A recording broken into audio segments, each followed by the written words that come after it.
Alright guys, we got some new polling information here. It is Sunday after all, and it looks like some of the pollsters are back into it. So this is the Canada election model update as of May 31st. This is posted by the Real Albanian Pat. Go check him out over on X.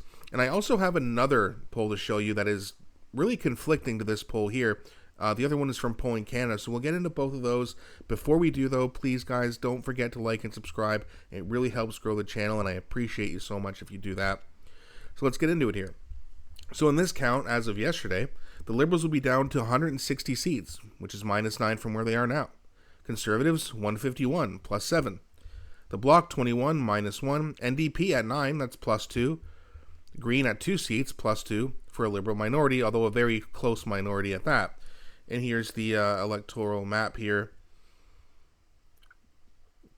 Just give you a quick look at that. And then what I'm going to do, there's some interesting numbers here. So, as we know, the popular vote was won by the Liberals by about 2 points. The Liberals had just over 43, and the Conservatives had just over 41. Now, this shows the Conservatives at 41.6%, and the Liberals down to 42.28. So they've only gone down basically by 1 percentage point, and that causes them to lose 9 seats. So for anyone telling you this election wasn't close, it was absolutely close. Not even a full percentage point, the Liberals would have lost 9 seats and made it an even closer majority, making it even harder for the Liberal government to stay in power. As we know, they now have 169 seats, so they only need 3 votes from other parties in order to stay in power when it comes to confidence votes. But that being said, it's very interesting. You're seeing basically a really bad start by Mark Carney. I can't imagine a lot of Liberals being happy with the cabinet picks, the fact that we have no budget, the fact that our Mark Carney has put his elbows down. It's not been a good start, so I can see that. This makes sense to me, right? And the NDP only being at 1 point for now, again, it's only been about a month since the election, makes sense. And then, if you look at Toronto, just a quick look at Toronto specifically, and this really shows you where the Liberals, Montreal, Toronto, Ottawa, and Vancouver, that's where the Liberals win the election. And if the Conservatives can't break this red wall here, which they got 1 seat or 2 seats rather, but they need a lot more than that in order to win an election. So hopefully we can get that.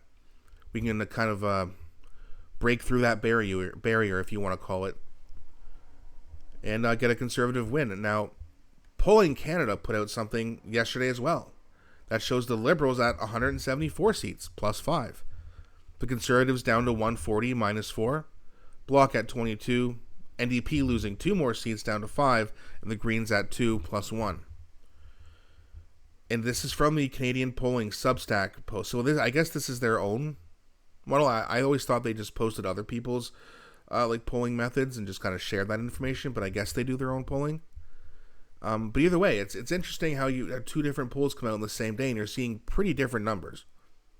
Now, maybe this poll here was factoring in the fact that Trump's increasing the tariffs to 50%.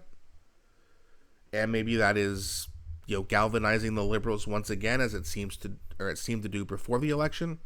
But it's very interesting. I'm not sure exactly why you have such different numbers, but then again, we're talking about like a swing of 1 or 2 percentage points, or not even 2 percentage points here. And that is within the margin of error. So it's not necessarily that any of these polls are fake. It's just you're seeing a little bit different numbers right now. And under this polling model, you would see a slight Liberal majority. So, yeah, again, we'll see how close it is right now.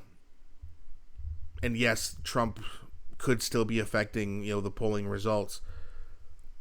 But it's very interesting. Now, I want to just go back up here and have a look. And you can see where the red is, right? So you look at Greater Toronto, a lot of red, a lot of seats. There's Ottawa. Look at Montreal Island. It's all red. And then you go to the Maritimes, a lot of it is red, but specifically Halifax, a big city, right? Then you look at the Greater Vancouver area, there's only 1 blue seat here. Couple orange seats, and then all that red. It's very disappointing to see that. But for all the people who said, oh, thanks, Eastern Canada, we got the Liberals because of you. I mean, There's 1, 2, 3, 4, 5, 6, 7, 8, 9, 10, 11, 12, 13, at least 14 ridings from the greater Vancouver area that the Liberals want. Okay, so it's not just Eastern Canada. Okay, there are some Liberals out east, and even Winnipeg got a couple seats. Calgary and Saskatoon and Regina are really the only true blue major cities in Canada. So it's not really just an Eastern thing, although you do see obviously a lot of red here. And listen, I'm not proud of that. I'm pretty disgusted by it, actually. But the Liberals threw a Hail Mary with Mark Carney. It worked. They won. Okay. Is that going to work again? Are they always just going to have a last-minute Hail Mary to throw just before the election? I don't think so. Not to mention, you're going to have Pierre Poilievre likely back in the House of Commons again, holding the Liberals accountable during question period. Now, I don't know how many of those we're going to have, but it does seem like Pierre will be back soon, likely when they resume. He's not going to be back within the next couple weeks before the vacation, but he's likely going to be back in the fall sitting, which I believe starts in September or October. So it's likely he'll be back then, which means over the summer we will be having his by-election in Battle River Crowfoot, which, let me see, I think it's either one of these two ridings right here. If you follow my mouse, it's either, I think it's this, I think it's the bigger one here, but it's basically, it's a conservative stronghold. He's going to win. I don't care if you put 3,000 people on the ballot, Pierre's going to win that riding. And he'll be back. And then we'll have to see what happens from there. But let me know what you guys think. Which poll do you think is correct? The Real Albanian Pats model or Polling Canada's? Please don't be shy. Let me know what you think. Please also, don't forget to like and subscribe, as it really does help grow the channel.